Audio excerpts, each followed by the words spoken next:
नमस्ते दीदी भैया, देखिए हमारे यूट्यूब चैनल पर आ रहा बहुत प्यारा चुटकुला नाच बहुत प्यारा। आप लोग सुनेंगे तो तंग हो जाएंगे, पूरा सुनेंगे तब समझ में आएगा, क्योंकि मैं हूँ चुटकुला, यहाँ चुलबुली दोनों बहाने लेकर आई है।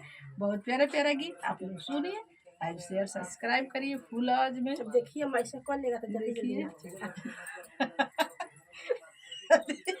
ऐसे कर लेंगे तो जल्दी जल्दी नाचेंगे।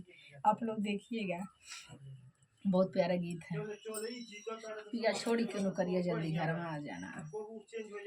चुटकुला आप लोग पूरा देखेंगे तब समझ में आएगा। पिया छोड़ी के नौकरिया जल्दी घर में आ जाना। पिया छोड़ी के नौकरिया जल्दी घर में आ जाना। पिया छोड़ी के नौकरिया जल्दी घर में आ जाना। पिया छोड़ी के नौकरिया जल्दी घर में आ जाना।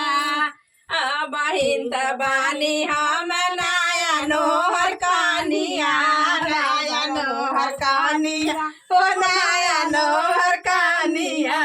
पिया छोड़ी के नौकरिया जल्दी घर में आ जाना। पिया छोड़ी के नौकरिया जल्दी घर में आ जाना।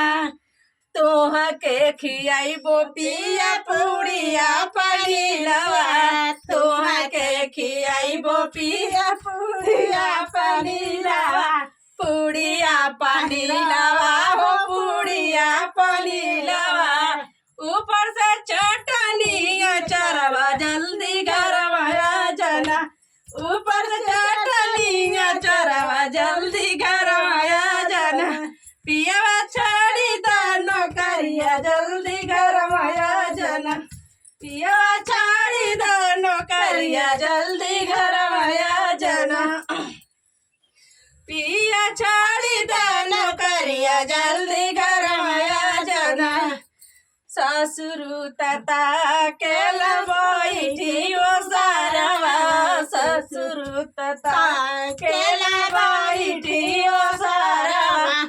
आई भासुरान हो हाय भासुरान झाकेल खिड़किया से, हाय भासुरान झाकेल खिड़किया से।